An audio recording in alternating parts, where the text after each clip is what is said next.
Thank you so much সময় দেওয়ার জন্য। Thank you. তুমি শুরু করলে ফিল্ম ইন্ডাস্ট্রির শাকিব খানের সাথে, দেন এখানে দেবের সাথে। এই ভাগ্যটা একটু ধার দেবে ওরে আমাদেরকে? না, নো। প্রজাপতি 2 এর শুটিং এক্সপেরিয়েন্স। খাদান যে ধরনের একটা ছবি ছিল, প্রজাপতি 2 তার থেকে অনেক ডিফারেন্ট কাইন্ডের একটা ছবি। আমি না এই সিনেমাটা নিয়েই আমার একটা এক্সপিরিয়েন্স আছে আলাদা। সিনেমা শুটিং সেই সময় কিরকম তোমাদের লাইফ কাটে? আরেকটা সময় তুমি বলতে ভুলে গেলে, যেই সময় আমরা কাজ খুঁজি।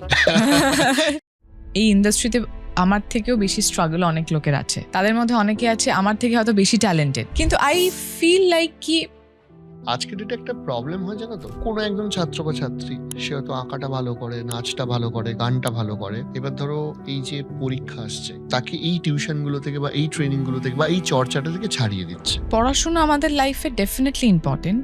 পড়াশোনা আমাদেরকে করতেই হবে, তা ওদের ইন্টারেস্টটাকে না মারতে। Let them choose their own life. নমস্কার, আজকের অতিথি ইধিকা পাল। নায়িকা হিসাবে তিনি অলরেডি আপনাদের কাছে পরিচিত। বেশ কয়েকটা সিনেমা তার অনেক হিট করেছে। তার সাথে একটু গল্প করব, একটু আড্ডা দেবো। তবে অনুষ্ঠান শুরুর আগে আমাদের আজকের এই অনুষ্ঠানের স্পন্সর বিরিয়ানিজমকে অনেক ধন্যবাদ জানাই। Biryanism is a very famous biryani brand. শ্রীরামপুরে একটি 5 তলা আউটলেট রয়েছে এবং অলরেডি শ্রীরামপুরে আরেকটি আউটলেট রয়েছে মাহেশে, যেখানে ইনাফ কার পার্কিং অ্যাভেলেবেল রয়েছে তাদের। শ্রীরামপুরে যারা বিরিয়ানি প্রেমী রয়েছেন, যদি আসতে চান, তাহলে আপনাদের জন্য obviously must and mandatory destination হচ্ছে বিরিয়ানিজম। বিরিয়ানিজমের অ্যাড্রেস বা তাদের কন্ট্যাক্ট সমস্ত কিছু আমি ডেসক্রিপশনে দিয়ে রাখছি। এবার ইধিকার সাথে আমাদের পডকাস্টটি কেমন হলো সেটা দেখুন।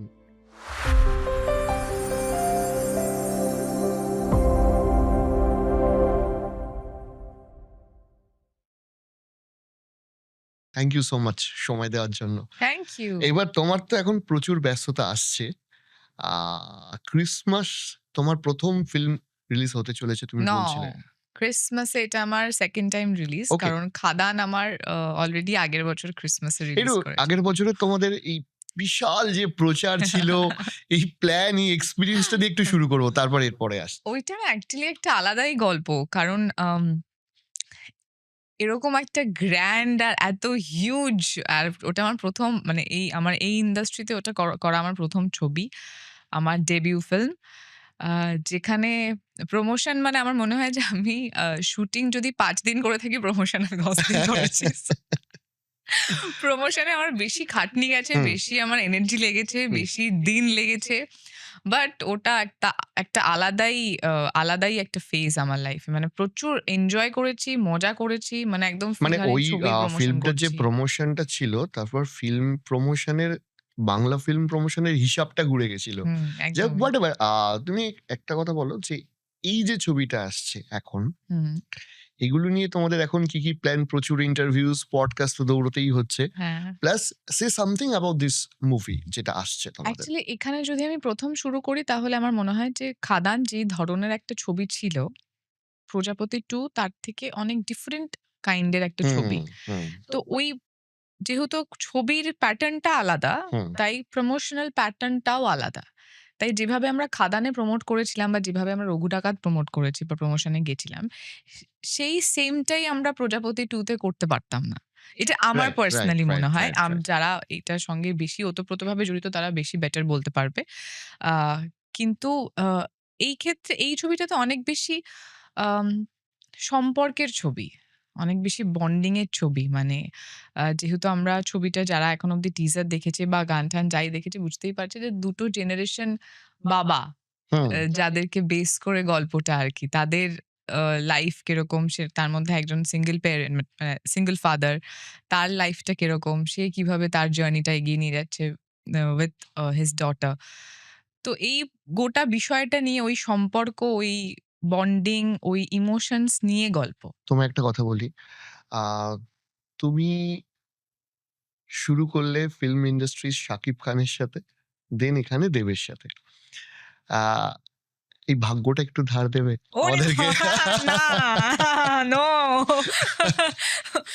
আমি অ্যাকচুয়ালি রিসেন্টলি আমার একজনের সাথে কথা হচ্ছিল। আমি তখন বলছিলাম যে এই বিষয়টাতে মানে এমন তো নয় যে মানে কি মনে হয় তুমি কেন এই অপরচুনিটিটা পেয়েছো? নিশ্চয়ই তোমার হ্যাঁ। দক্ষতা আছে বাট আই ফিল obviously। কি এরকম নয় যে ভাগ্য নিয়ে যখন কথাটা এলো, এরকম নয় যে এই মানে এই ইন্ডাস্ট্রিতে আমার থেকেও বেশি স্ট্রাগল অনেক লোকের আছে। হুম, প্রচুর রাইট। মেয়েরা এভরি ডে আসছে যারা আমার থেকে অনেক বেশি স্ট্রাগল করছে। আমার থেকে অনেক বছর ধরে বেশি বছর ধরে স্ট্রাগল করছে। তাদের মধ্যে অনেকে আছে আমার থেকে হয়তো বেশি ট্যালেন্টেড। কেউ আছে আমার থেকে কম ট্যালেন্টেড। তাই আমি এটা বলছি না আমি ট্যালেন্টেড নই। আমি চেষ্টা করি ট্যালেন্টেড হওয়ার। কিন্তু আই ফিল লাইক কি আহ থাকে না একটা ছোট্ট লাক থাকে হ্যাঁ, যেটা হয়তো ওই ডেফিনিটলি। অপরচুনিটির পরে কাজে লেগে যায়।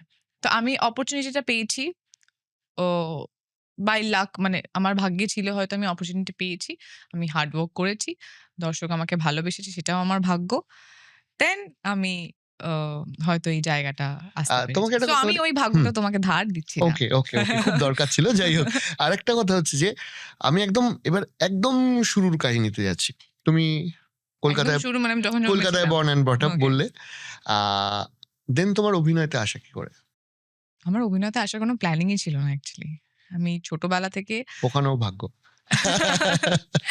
ছোটবেলা থেকে আমি বাট হ্যাঁ, একটা আমার খুব ছিল যে আমি যখনই টিভিতে গান দেখতাম বা হুম, টিভিতে কোনো হিরোইনকে দেখতাম, তখন ওই গানের ওই যে মোমেন্টস গুলো, হুম। ওগুলো আমি বাড়িতে আয়নার সামনে বসে রিক্রিয়েট করতাম। তখন তো চুল ছিল না, ছোট, ছোট চুল ছিল তো ওড়না দিয়ে চুল বানিয়ে চুল উঠছে। আমার মনে হয় সেটা শুধুমাত্র আমি নই। এই আমাদের পুরো ভারতবর্ষে কারণ আমাদেরকে তো ফিল্ম জেনারেশন আর পুরোটা। হ্যাঁ। স্পোর্টস অনেক বেশি আমাদের পুরো ইন্ডিয়ান কালচারটাকে ভীষণভাবে এনকারেজ করে। ফিল্ম গোটা ওয়ার্লড ওয়াইড এক্সাক্টলি। সমস্ত জায়গায়। ইনফ্লুয়েন্স হুম, ও করে ইভেন। তো সব অবশ্যই। সব বাচ্চাই আমার মনে হয় যে সবাই জীবনে হিরো হতে চায়, এইটা হিরোইন হতে করেছে। চায়। এই ব্যাপারটা সবাই আয়নার হ্যাঁ, সামনে দাঁড়িয়ে করেছে। তো সেরকমই একটা ছিল। কিন্তু তখনো মাথায় ছিল না যে বড় হয়ে অভিনয় করব বা হুম। অভিনেত্রী হব বা সিনেমাতে আসবো। এইটা অনেক পরে এই ইন্টারেস্টটা গ্রো করা। কি করে করলো গ্রোটা? I don't know এটা জাস্ট হয়ে গেল আরকি। আমি আ ১ম এ আমি চাইতাম পাইলট হব। যেটা আমি হতে হ্যাঁ, পারিনি। আরেকটা ইন্টারভিউতে হ্যাঁ। বলছিলে। আ তারপরে আমার খুব ইচ্ছে ছিল যে আমি আর্টিস্ট হব। Artist means? Artist means artist, শিল্পী।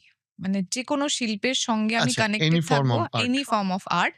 যেকোনো শিল্পের সঙ্গে আমি কানেক্টেড হব। আর আমি নিজেকে আর্টিস্ট বলে ইন্ট্রোডিউস করব। কি, "hello, my name is Siddiqa Paul and I am an artist." Okay. এই একটা ব্যাপার। হুম। তো তখন আমি নাচ করতাম।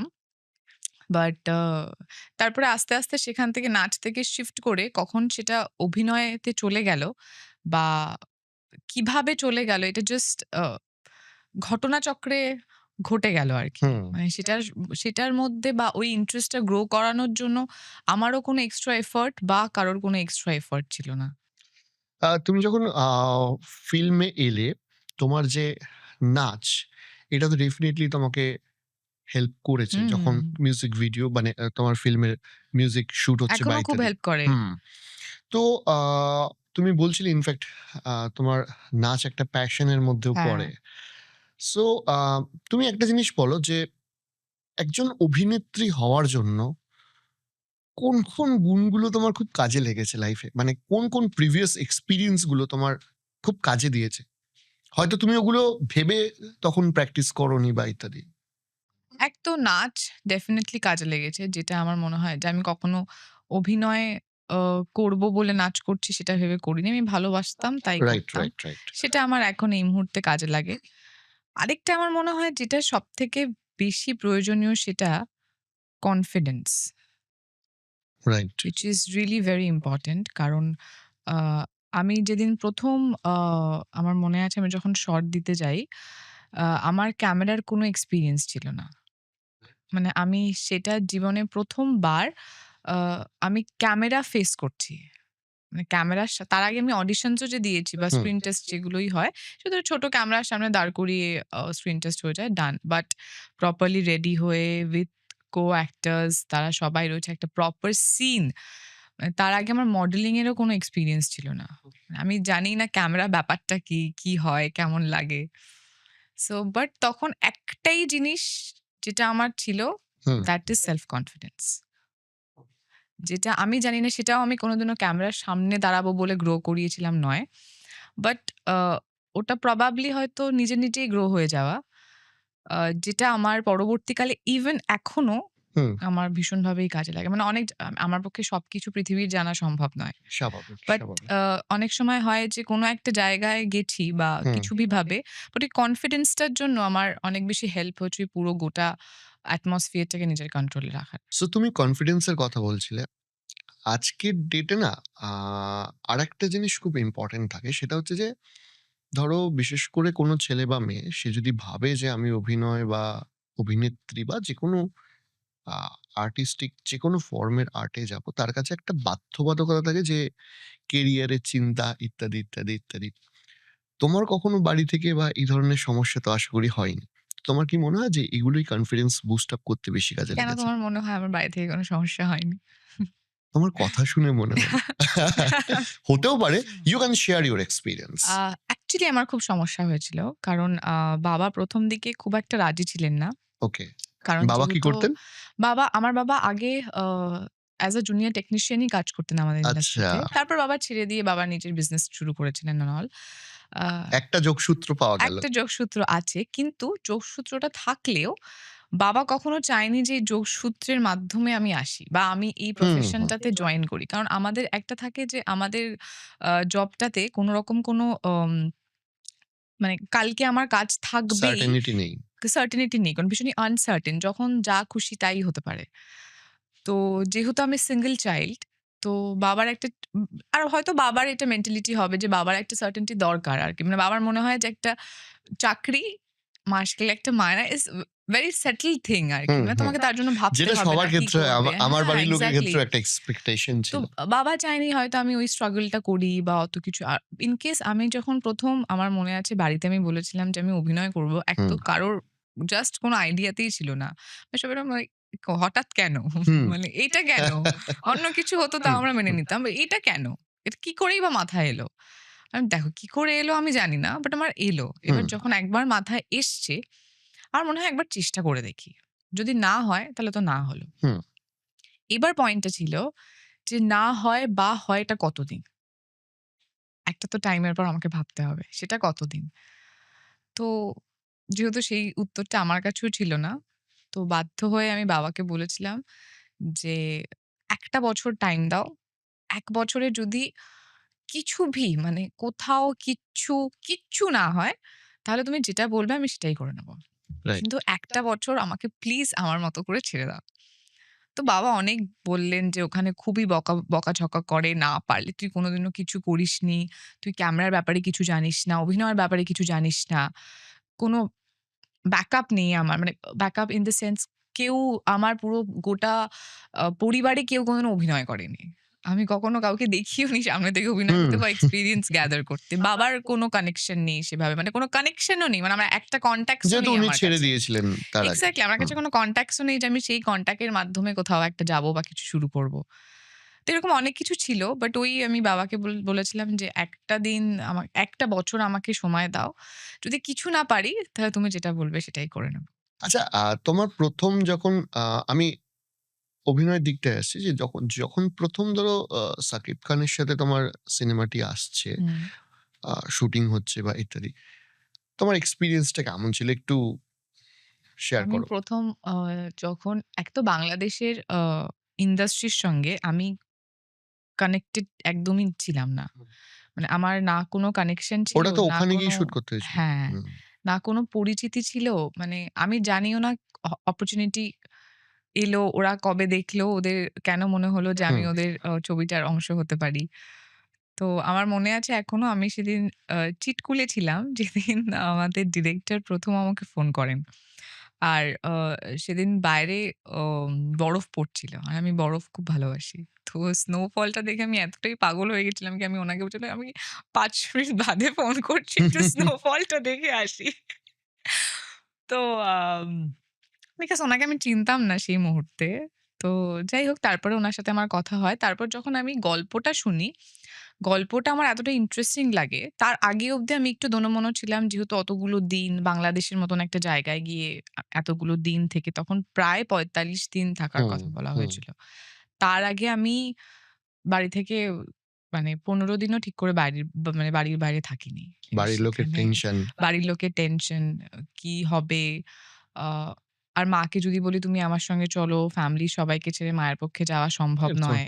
তো পসিবল। আমাকে একাই ট্রাভেল করতে হবে। বা এতগুলো দিন প্রফেশনাল দিক থাকবো। থেকেও একটা ব্যাপার থাকে। এক্সাক্টলি। হুম। কোথায় থাকবো, কিভাবে যে মানে থাকবো, কি নায়িকা হবে? মাকে নিয়ে এসছি। তো কোন রকম ভাবেই মানে আমি ঠিক মেলাতে পারছিলাম না হ্যাঁ, হ্যাঁ, ইকুয়েশনটা। হ্যাঁ। বাট তারপর যখন গল্পটা শুনলাম তখন আমার মনে হলো যে মানে ফ্যান্টাস্টিক গল্প আরকি। মানে এইটাতে যদি আমি না পারফর্ম মানে থাকে না একটা আ পারফর্ম করার একটা খিদে থাকে। মানে মনে হুম, হয় হুম। এইটা তো করতেই হবে আমাকে। আর এই অপরচুনিটি যখন আমার কাছে এসছে আমি এটা লুজ প্লাস করতে পারি না। একটা মানে বড় নাম। তখন আমার শাকিব খানের ব্যাপারে আইডিয়া খুব কম ছিল। আচ্ছা। খুবই কম ছিল। বাট কত স্টিল সাল হবে এটা তখন? আমার এইটা তো ২০২৩। হুম। ২০২৩ আমার উনার ব্যাপারে আমি উনাকে চিনতাম। এমন নয় যে আমি উনার নাম জানতাম না বা একদমই শুনিনি। চিনতাম আমি উনাকে। মানে এই লেভেলের কিন্তু যে এই পপুলারিটি। লেভেলের যে সেইটা আমি জানতাম না। হুম, কিন্তু তারপর ও ওই গল্পটা শোনার পরে আমি বললাম, ঠিক আছে, এত বড় একজন স্টারের সঙ্গে কাজ করার সুযোগ পাচ্ছি। প্লাস এত ভালো একটা গল্প। So why not? হুম। আচ্ছা, আরেকটা কথা তুমি আমাকে বলো। সেটা হচ্ছে যে তুমি তো বাংলাদেশে ওই ফিল্মটার প্রমোশনও নিশ্চয়ই পার্ট ছিলে বা করেছিলে। না, ওখানে ওটাতে প্রমোটই করতে অত হয়নি করতে আরকি। হয়নি। আচ্ছা। এবার আমি আ এইখানে আসছি। সেটা হচ্ছে তোমাদের আ টলিউড ইন্ডাস্ট্রিতে তোমার একদম ব্লকবাস্টার হিট দিয়ে যেটা শুরু। আমি কিশোরী এই সমস্ত কিছুতে পরে আসছি। আমি বলছি প্রমোশনে তোমাদের যে এক্সপেরিয়েন্সটা হয়েছিল, আ এইটা খুব ইন্টারেস্টিং। আমার একটু জানতে ইচ্ছা করে যে কিছু এরকম যদি স্টোরি থাকে যেটা এখনো বলোনি বাট খুব মজার। স্টোরি তো প্রচুর আছে। মানে ২-১ টা তার মধ্যে থেকে। আমাদের ১ম এ না যখনই বলেছিল যে বাসে করে ট্রাভেল করে আমরা হ্যাঁ। প্রমোশন করব। এবার বাসে ট্রাভেল করার অভ্যেসটাই অনেকদিন আগেই কাটিয়ে ফেলেছিলাম হুম। আমরা। তার মধ্যে আমি ভেবেছি যে মানে যিশুদা আর দেবদা বাসে ট্রাভেল করবে। এটা হতে পারে কোনদিনও। এটা পসিবল হ্যাঁ। না। আমাদেরকে এমনি বাসে বলছে তুলে ঢপ দেবে, তারা মারছে। গাড়িতে করে আসবে। তো এরকম একটা কিছু হুম, হবে। বাট তারপর দেখলাম যে না, মানে সবাই আরকি। ওই বাসটার মধ্যে সবাই প্রেজেন্ট। আর আমরা যে বাসে করে এত দূর ট্রাভেল করেছি, আমরা জাস্ট মেন্টালি তো ফিল করিনি, আমরা ফিজিক্যালিও ফিল করিনি কেউ। যেহেতু সবাই মিলে যেহেতু আনন্দ করতে, সবাই করতে মিলে যাওয়া হচ্ছে। হুল্লোড় করতে, রাইট। করতে লাইভ করে গান গেয়ে, গিটার বাজিয়ে গান মানে আমাদের এরকম হয়েছে নীলদা, মানে যে আমাদের হুম। ছিলেন নীলায়ন চ্যাটার্জী। আমার সাথে আলাপ আছে এসেছিল। হ্যাঁ, হ্যাঁ। নীল যদি আলাপ থেকে থাকে তাহলে জানবেই যে নীলদা মজার মানুষ হ্যাঁ, ভীষণই। তো প্রচন্ড। ওখানে বসে আমরা লিটারেলি গিটার নিয়ে নীলদা গান লিখে ফেললো আরকি। একটা আচ্ছা। মজার গান পরের লেখা হয়ে গেল। সিনেমাটার জন্য। গান লেখা বুকিং। হয়ে গেল, গাওয়া হয়ে গেল। তো ওভারঅল অনেক মজা করতে আমরা গেছি। আমরা একসাথে অনেক আড্ডা মেরেছি। আমাদের ইন কেস আমাদের ফিল হতো যে আমরা পিকনিকে যাচ্ছি, প্রমোশনস এ কম। হুম। তো খুবই মজা করেছিলাম। আচ্ছা, তুমি তো আ দেবের সাথে এটা বোধহয় তোমার 2nd film. 3rd। 3rd film হচ্ছে। আ তাহলে ৩ টে ফিল্মে কাজ করলে। He is a megastar. তোমার কি মনে হলো why he is Dev? Because of his dedication and hard work. এটুকুই। হুম। আর কাজ করতে গিয়ে তোমার যে এক্সপেরিয়েন্স। কাজ করতে গিয়ে যেটা সবথেকে বড় আমার এক্সপেরিয়েন্স, আমার মাঝে আমি অবজার্ভ করে বুঝতে পেরেছি যে একটা টাইমের পরে গিয়ে হয় কি, এটা আমার পার্সোনালি মনে হয় যে এখনো অব্দি দেবদা আমার মনে হয় বিভিন্ন ধরনের রোল করে নিয়েছে। বিভিন্ন ধরনের। তো অনেক এক্সপেরিয়েন্স অলরেডি গ্যাদার করা। অ্যাজ আ মাস আমি ২ টো ছবিতে আ আম হুম, কমার্শিয়াল ২ টো ছবিতে অ্যাজ আ মাস যদি মানে মাস দেবদার প্রচুর ছবি আছে। তো উনি ওই মাস ছবিটাতে এক্সপেরিয়েন্সড আর কি করতে হবে, কিভাবে তাকাতে হবে, কিভাবে ডায়ালগ থ্রো করতে হবে সবটা জানে। কিন্তু আমার মনে হয় মানুষটা যখন সেটে ঢোকে বা ওই নতুন স্ক্রিপ্টটা যখন পায় তখন ওই বাদবাকি জানাগুলোকে অমিট করে দেয়।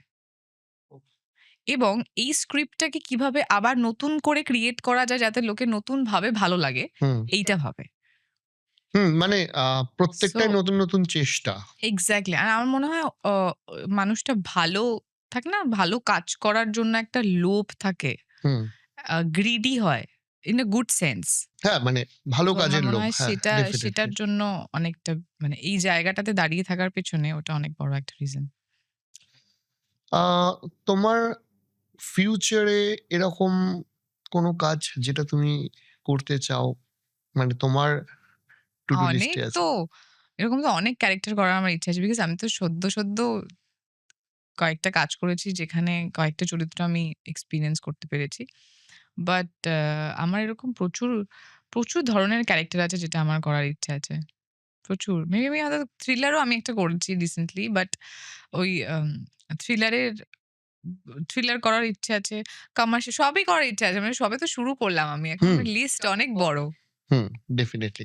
আর ধরো শুটিং এক্সপেরিয়েন্স এর কথা যদি বলি, হুম, দেবদা ছাড়াও তুমি তো যিশুদা বা এদের সাথেও কাজ হুম। করেছো। আ এমন কোনো মানুষ যাদের সাথে কাজ করতে গিয়ে তোমার স্পেসিফিক্যালি মানে সবার সাথেই কাজ করতে গিয়ে একটা এক্সপেরিয়েন্স হয় কিংবা তুমি কিছু শিখতে পারো। বাট এমন কেউ যাদের থেকে তুমি বেশ কিছুটা শিখতে পেরেছো, তোমার হেল্প হয়েছে একজন ভালো অভিনেত্রী হওয়ার জন্য? আমি যাদের সঙ্গেই কাজ করেছি, আ তারা সবাই খুবই এক্সপেরিয়েন্সড এবং অ তারা সবাই খুব ভালো অ অভিনেতা বা অভিনেত্রী। আহ সবার থেকেই কিছু না কিছু শিখেছি। আর আমার মনে হয় প্রত্যেকের তো একটা আলাদা কাজের প্যাটার্ন থাকে। হুম, প্রত্যেকে আলাদা ভাবে কাজ করে।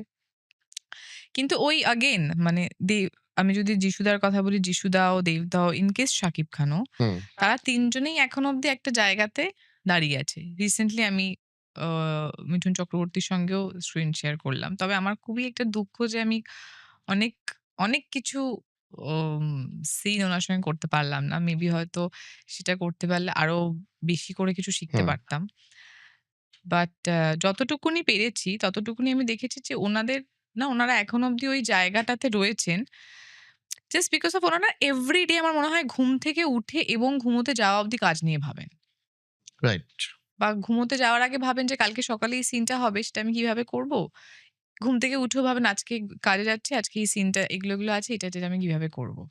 আমার মনে হয় এই কাজের প্রতি অনেস্টি আর কাজের প্রতি ভালোবাসাটার জন্য এখনো তারা ওই জায়গাটা মেইনটেইন করে রাখতে পেরেছেন। এবার একটা মজার জায়গায় আসি। সেটা হচ্ছে যে ধরো একজন হিরোইন, একজন হিরো তাকে তো দর্শক ওই লাইট, ক্যামেরা, অ্যাকশন এর মধ্যেই দেখতে ভালোবাসে বা দেখতে চায়।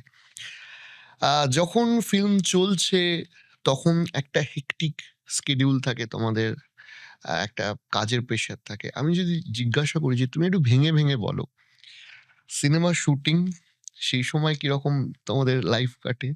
প্রমোশন সেই সময় কেমন কাটে? আর রিলিজ হয়ে গেছে একটু হালকা কেমন কাটে? অ্যাকচুয়ালি অভিনেত্রীর রিয়াল লাইফ। আরেকটা সময় তুমি বলতে ভুলে গেলে। যেই সময় আমরা কাজ খুঁজি। এখন তো আর খুঁজতে হবে না। সেইটা আমাদের এখন কাছে একটা কাজেরা তোমাকে সময়। খুঁজবে। ওরে বাবা! বাট সিনেমা শুরু হওয়ার ঠিক আগে অব্দি আ তখন ভীষণ নার্ভাস থাকি। এক্সাইটেড তো ডেফিনিটলি হুম, থাকি। হুম। এক তো ১ম এ থাকি খুব খুশি হই যে একটা কাজ পেয়েছি। আবার কেউ আমাকে একটা কাজ দিয়েছে, কেউ ভাবছে যে এই কাজটা আমি করতে পারব। বা আম একটা নতুন চরিত্র নিয়ে ভাববো, সেটাকে তৈরি করব, হুম, বানাবো। ওই এক্সাইটমেন্টটা থাকে, ওই এনার্জিটাও থাকে। তারপরে তার পাশাপাশি একটা নার্ভাসনেস কাজ করে যে যতদিন না শুটিং ফ্লোরে যাচ্ছি ততদিন অব্দি বাদ পড়তে পারি আরকি। রিপ্লেস হয়ে যেতে পারে। বাদ দিয়ে দিতে পারে। আমাকে মনে হলো ওকে দরকার নেই। তো জোকস অ্যাপার্ট। বাট তার আগে অব্দি ওই একটা থাকে যে ১ম দিন শুটিংটা শুরু হবে। সেটা ঠিকঠাকভাবে শুরু হোক বা ১ম কয়েকটা দিন একটু ক্যারেক্টারের সঙ্গে অ্যাডজাস্ট করতে টাইম লাগে। হুম। তখন আরেকটু বেশি এফোর্ট দিতে হয় একটু সেটার পেছনে। ডিরেক্টর কি চাইছেন বা কেমনভাবে চাইছেন সেটা বেশি কনসেনট্রেট করে থাকতে হয়। ১ম কয়েকটা দিন একটু নার্ভাসনেস, একটু সবার সাথে একটু মানিয়ে গুছিয়ে নিতে একটু যতটা টাইম লাগার, হুম, ১ম কয়েকটা দিন ওভাবে কেটে যায়। তারপরে অম শুটিংটা তো বাদবাকি তো হুল্লোড় করে কাটে, মজা করে কাটে। খুবই আ এবার এটা তো টেনশনেও আবার কাটে তোমার বলব। Uh project to project project ডিপেন্ডও টু করছে। প্রজেক্ট ভ্যারি করে। ইন কেস একটু টেনশনেও থাকে কারণ এমন কিছু খুব টেক কেয়ার ও করতে হয় নিজেকে। হুম, মানে একটা শুটিং আজকে হলো তো আরেকটা পরশুদিন। এবার তার মাঝখানে যদি কিছু একটা ঠান্ডা লেগে গেল, গলা বসে গেল হুম, বা সমস্যা। মাথা ফেটে গেল বা পা ভেঙে গেল, সেগুলো না হোক। একটু হ্যাঁ, টেক কেয়ার করে রাখা নিজেকে। যাতে কোন রকম কোন অসুবিধে না হয় শুটিং এ। সেই একটা ফেজ কাটে।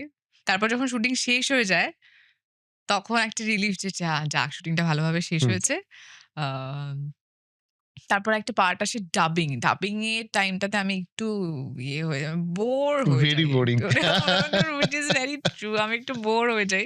কারণ ওই একটা ঠিয়া হয়ে গেছে তখন কেন নিয়ে নিতে পারতে? তখনই আর অনেক সময় আছে কি আমি ম্যাচও করতে পারি না।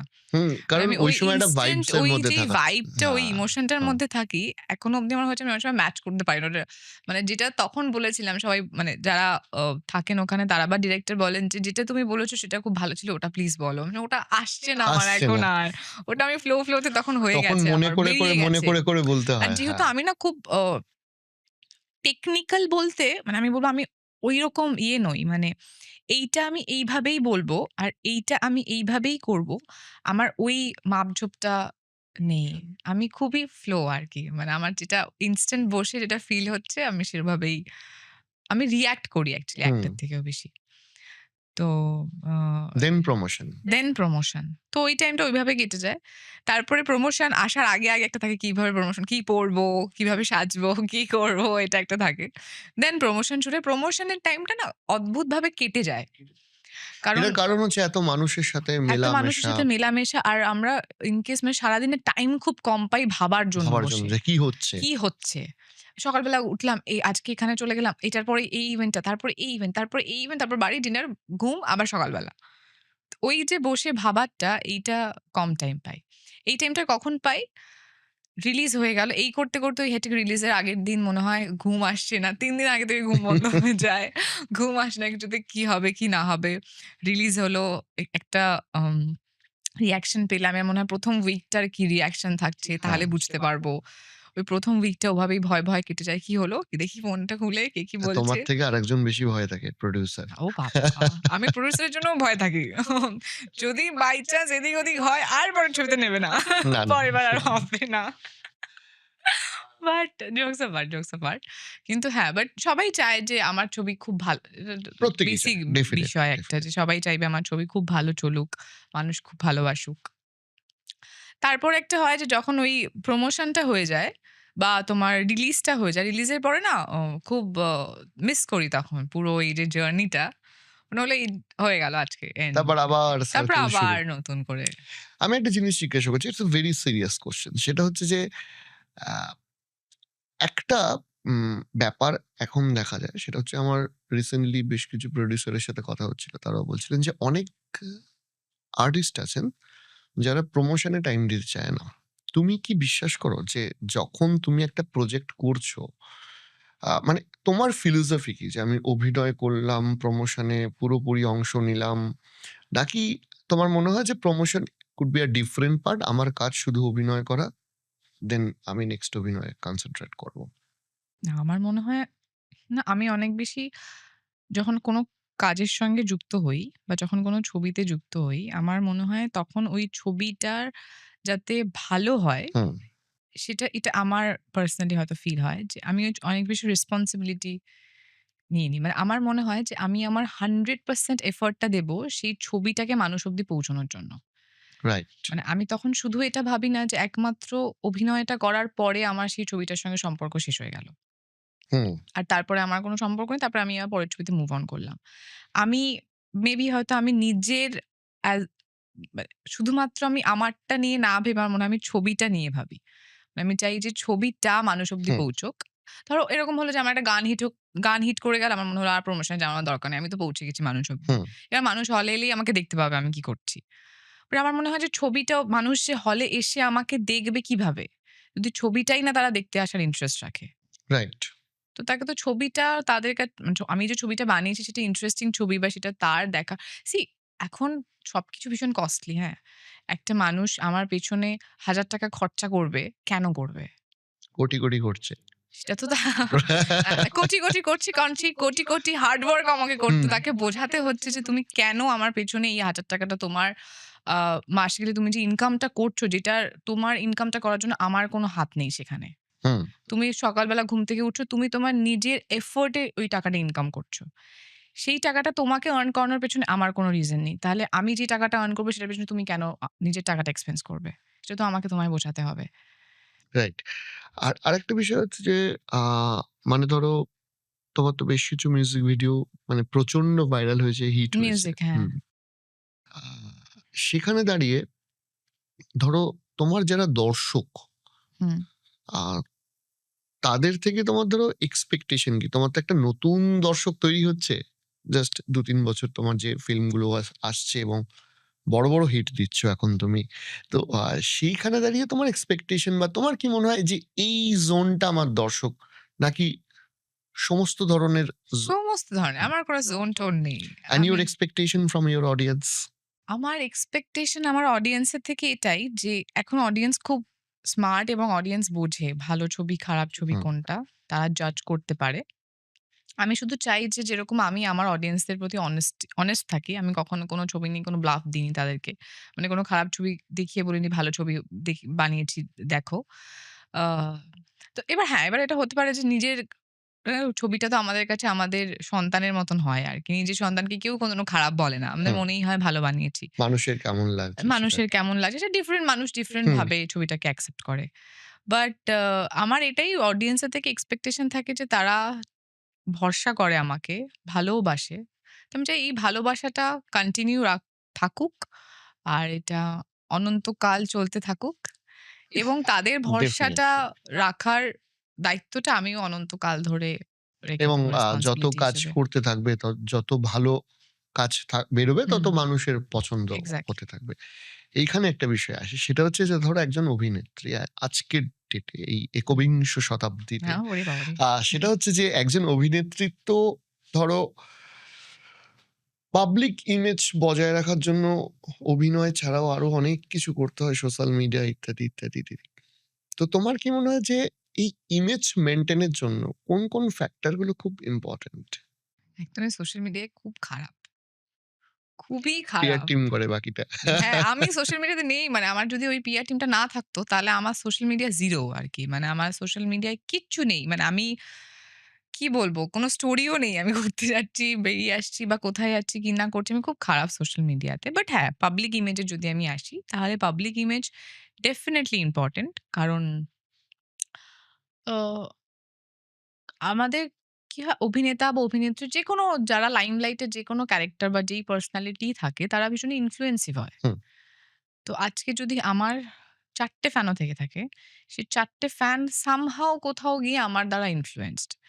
তো আমি যাই করছি, যেটাই বলছি বা যেই ভাবনা চিন্তাতেও আমি বাঁচবো, সেটা আমি খানিকটা তাদের মধ্যে ট্রান্সফার করব। গ্রেট। আ তোমার দর্শকদের জন্য তোমার যে ফিল্ম আসছে সেটা নিয়ে কিছু কথা। আমার তো একটাই দর্শকদের উদ্দেশ্যে আমার বলার যে 25th ডিসেম্বর বড়দিনে বড় ছবি আসছে 'প্রজাপতি 2' আপনাদের কাছের সিনেমা হলে। আপনাদের সকলের কাছে রিকোয়েস্ট যে আপনারা সবাই আসুন, দেখুন। বন্ধন, পরিবার এবং ভালোবাসা নিয়ে গল্প। তাই আমরা ভালোবাসা নিয়ে গল্প আনছি আপনাদের কাছে। আপনারাও ভালোবেসে গল্পটাকে নিজের করে নিন এবং আপন করে নিন। আর লাস্ট কয়েকটা প্রশ্ন। 'প্রজাপতি 2' এর শুটিং এক্সপেরিয়েন্স নিয়ে তোমার কিছু যদি বলার থাকে? আমি না এই সিনেমাটা নিয়েই আমার একটা এক্সপেরিয়েন্স আছে আলাদা। কারণ সিউর, সিউর। হ্যাঁ, বলো। কারণ এই সিনেমাটা আমার আ মানে আমি সিনেমাটা অলরেডি অ্যানাউন্স ছিল। তারপরে আমি সিনেমাটাতে জয়েন করেছি। আমার কোনো আইডিয়াই ছিল না যে সিনেমার পার্ট ও আমি ছিলাম। বাট আমার মনে আছে একদিন আমাদের আ ইনফ্যাক্ট যিনি স্ক্রিপ্ট রাইটার আছেন উনার হুম, সাথে আমার আলাপ হয়েছে। আ বেশ মজাদার মানুষ, হ্যাঁ, শুভজিৎ হ্যাঁ, দা। শুভজিৎ দা। শুভজিৎ দা আমার মনে আছে আমি যেদিন ১ম ওদের মিটিং এ যাই শুভজিৎ দা ছিল। আ আমাদের যিনি ডিরেক্টর অভিজিৎ সেন, অভিজিৎ দা ছিল আর অতনু দা ছিল। শুভজিৎ দা আমাকে বলছে যে, "আমার কাছে না এদিকা এই ক্যারেক্টারটা তোমাকেই করতে হবে। আমি তোমাকেই দেখতে পাচ্ছি। আ আমার কাছে দুটোই একমাত্র অপশন আছে। তার বাইরে আমার কাছে আর কোনো অপশন নেই।" তো আমি বলছি, "দাদা তোমার কাছে দুটো অপশন আছে যখন তো তুমি এবার আমার তখন একটু দুটো হুম। অপশন আমাকে ওরম করে বলে দিল। এইমাত্র বলছিল আমাকে নিয়ে ভেবেছে। তো আমি বললাম, "ও আচ্ছা, আচ্ছা।" আমি বলছি, "তুমি যদি কিছু মাইন্ড না করো আমি তোমাকে অপশনটা জিজ্ঞেস করব আরেকটা?" তো তখন বলল যে, "হ্যাঁ, আমার কাছে একটা অপশন হচ্ছে ইথিকা, আমার কাছে আরেকটা অপশন হচ্ছে ইথিকা।" বাহ! ও ওকে। তো বলল, "ওটা প্লিজ ওটা তোমাকেই করতে হবে। না, না হলে আমি ক্যারেক্টারটা অফ করে দিচ্ছি।" না প্লিজ, প্লিজ ক্যারেক্টারটা অফ করো না। কারণ খুবই ভালো একটা ক্যারেক্টার। প্লিজ অফ করো না। আর এইটা আমাকে অ্যাকচুয়ালি এতবার বলারও নয়। কারণ আমি যদি এরকম একটা ছবির অংশ হতে পারি, 'প্রজাপতি' অলরেডি একটা ব্লকবাস্টার। 'প্রজাপতি 2' তার মধ্যে দেবদা, মিঠুনদা, আরো অপাদি, খরাজদা এত ভালো, ভালো অভিনেতারা একটা ফ্রেমে আছে। তোমার কেন মনে হলো আমি এটাতে না বলব? হুম। তোমার তো এটা হ্যাঁ বলাই উচিত। তো এত কিছু ভাবার কোনো দরকার নেই। আমি এই ছবিটাতে আছি। বাট আমি যখন শুটিং করতে গেছিলাম যেহেতু কেউ জানতো না। আমি মাস্ক পরে, টুপি পরে, লুকিয়ে আ ড ই পারলে মানে গাড়িটা নিয়ে যদি ডিরেক্ট ফ্লোরে ঢুকতে পারতাম ভালো হতো আরকি। এতটাই লুকিয়ে চুরিয়ে শুটিং করতে গেছিলাম। আচ্ছা, ওটা একটা আলাদা এক্সপেরিয়েন্স। গ্রেট। আমরা আশা করি যে তোমার এটা হিট হবে। Thank you. আরো দর্শকদের তুমি এরকম উপহার দাও। আমার লাস্ট প্রশ্ন বলছিলাম। লাস্ট একটা জিনিস, ধরো তুমি তো একজন মানে আ নাচ বা তোমার ডান্সটা নিয়ে তুমি খুব প্যাশন নিয়ে করেছো। আ ডান্স নিয়ে তোমার এর ফিউচারে কিছু করার ইচ্ছা আছে? ইচ্ছে তো আছে। কিন্তু আমি যেহেতু কোনো অ ফর্মে মানে থাকে না ছোটবেলা থেকে অনেকে একটা পার্টিকুলার কোনো একটা ফর্ম শেখে। কাথাক হোক, ভারতনাট্যম হোক, হুম, ওডিসি বা কন্টেম্পোরারি, জ্যাজ হোয়াটএভার। কোনো একটা পার্টিকুলার ফর্ম নিয়ে এগোয়। দেন বাদবাকিটা জানে ওই একটা ফর্ম নিয়ে যায়। আমার ওরকম একটা কোনো পার্টিকুলার ফর্ম আমার নেই। কারণ আমি আমার এক টিচারের থেকে শুনেছিলাম যে, "There is 2 kind of dance forms, good and bad." তো আমার এটা সবসময় মাথায় থাকে কি ভালো নাচ আর খারাপ নাচ আছে। আর পৃথিবীতে অন্য নাচের কোনো ডিভিশন হয় না। যেহেতু তুমি বলছিলে যে নাচটা তোমার অভিনয়ে অনেকটা হেল্প করেছে। আজকের ডেটে একটা প্রবলেম হয় জানো তো? সেটা হচ্ছে যে, যেটা তুমিও কিছুটা ফেস করেছিলে বললে। যে যখন ধরো কোনো একজন ছাত্র বা ছাত্রী সে হয়তো আঁকাটা ভালো করে, নাচটা ভালো করে, গানটা ভালো করে। এবার ধরো এই যে পরীক্ষা আসছে, ক্লাস 10, ক্লাস 12 যখন আসছে, তার ইচ্ছা থাকলেও তার বাড়ির লোক দেখা যাচ্ছে যে জোর করে অনেক ক্ষেত্রে, মানে আমি এই ফিল্ডে কাজ করি বলে আমি জানি, অনেক ক্ষেত্রে আ তাকে এই টিউশন গুলো থেকে বা এই ট্রেনিং গুলো থেকে বা এই চর্চাটা থেকে ছাড়িয়ে দিচ্ছে। আ তুমি এই নৃত্য শিক্ষাটা নিয়ে তোমার জীবনে একটা পজিটিভিটি এসছে, তোমার জীবনে অনেকটা প্রোগ্রেস হয়েছে। এই মেন্টালিটিটার নিয়ে তুমি কি বলতে চাও? এইটাতে অ্যাকচুয়ালি আমিও ভুক্তভোগী। আমিও ছোটবেলায় এরকম হয়েছে যে বাকি টিউশন যে এত টাইম দিতে হতো কি নাচের জন্য সবথেকে কম সময় থাকতো। তো সবার আগে বাবা ডিসাইড করেছিলেন নাচটাকেই ছাড়িয়ে দেওয়া হলো। বাকি জিনিসে বেশি টাইম দিতে হবে। কম্পিউটার শেখানো বা বিভিন্ন আলাদা, আলাদা ক্লাসেস সেই সবকিছু আমি ড্রইংও শিখতাম। সেখান থেকেও আমি হুম, তলছুট ছুটে গেল আমার। বাট কিন্তু এখন এসে আমার প্রফেশনে বা আমার লাইফে নাচটাই সবথেকে বেশি কাজে দিচ্ছে আমার, যেটা সবার আগে বাদ পড়েছিল আমার লাইফ থেকে। তো আমার মনে রাইট। হয় যে যদি আ কোনো বাচ্চা কোনো বিষয়ে ইন্টারেস্ট শো করছে, পড়াশোনা আমাদের লাইফে ডেফিনিটলি ইম্পোর্টেন্ট। পড়াশোনা আমাদেরকে করতেই হবে। কিন্তু তার পাশাপাশি এটা নয় যে আমার যে শখ বা আমার যে বিষয়টার প্রতি ইন্টারেস্ট আছে সেটাকে আমাকে মেরে ফেলতে হবে। হুম, কারণ আমার ইন ফিউচার এ গিয়ে কোনটা কাজে লাগবে সেটা কেউ জানে না। তো যদি এখন হতে পারে যেরকম আমারই ছোটবেলায় হচ্ছে নাচ ছুটে গেছে বাট এখন আমার সবথেকে বেশি নাচটাই কাজে লাগে। রাইট। তুমি আমাকে জাস্ট একটু আগে জিজ্ঞেস করে যে নাচটা নিয়ে আমি ফিউচার ভাবছি কিনা? আমি হুম। নাচটা নিয়ে ফিউচার ভাবতে পারি জাস্ট বিকজ আমি ছোটবেলায় আমি ওই তালিমটা নিইনি। হয়তো হলে আরেকটু হয়তো বেটার হলে হতো। আমি আরো বেটার করতে পারতাম। মেবি। রাইট। আরো কিন্তু হেল্প এখন হতো। আমার আর সেটা ভাবার সময় নেই। বা হয়তো ছোটবেলায় যদি আমার বাবা-মা একটু ভাবার চেষ্টা করত, হয়তো অভিনয়টাও আমার মধ্যে খুঁজে পেত। হয়তো আমি তালিম নিলে আরো বেটার পারফর্ম করতে পারতাম। হয়তো অনেকদিন আগে আমি ক্যারিয়ারও শুরু করে ফেলতে পারতাম। বাট সেটা হয়নি। এবার সেগুলো নিয়ে এখন আমার কোনো রিগ্রেট নেই। এখন কিছু বলার নেই। কিন্তু আমি এটাই বাবা-মাদের উদ্দেশ্যে বলব বা এখন আমার অনেক বন্ধু-বান্ধবরা বাবা-মা হয়ে গেছে। আমি তাদেরকেও বলি যে ওদের ইন্টারেস্টটাকে না মারতে। হুম, let them choose their own life. আমার বাবা-মা হিসেবে যতটুকুনি করার, যতটুকুনি শিক্ষা আমার দেওয়ার, যা শেখানোর যতটা আমি করতে পারবো আমি সবটাই করব। কিন্তু চয়েসটা আল্টিমেটলি ওদের থাকুক যে ওরা ইন ফিউচার গিয়ে কি করতে চাইছে। আমি সিউর, চাপিয়ে দিলে শুধু ওরা গাধার মতন পিঠে বোঝা নিয়ে যাবে, কোনদিনও ঘোড়া হতে পারবে না। সিউর। থ্যাংক ইউ এতটা সময় দেওয়ার থ্যাংক ইউ। জন্য। এবং তোমার ফিল্ম হিট হোক, মানে হবেই অবশ্যই আমার বিশ্বাস। আর আমার এটাও বিশ্বাস যে আমাদের এই পডকাস্টটা হিট হলে তুমি আরো একবার আসবে আমাদের এখানে। Sure, sure done. বাট আজকের জন্য না চাইতেও শেষ করতে হচ্ছে। Thank you so much. Thank you, thank thank you, you, thank thank you you. So much.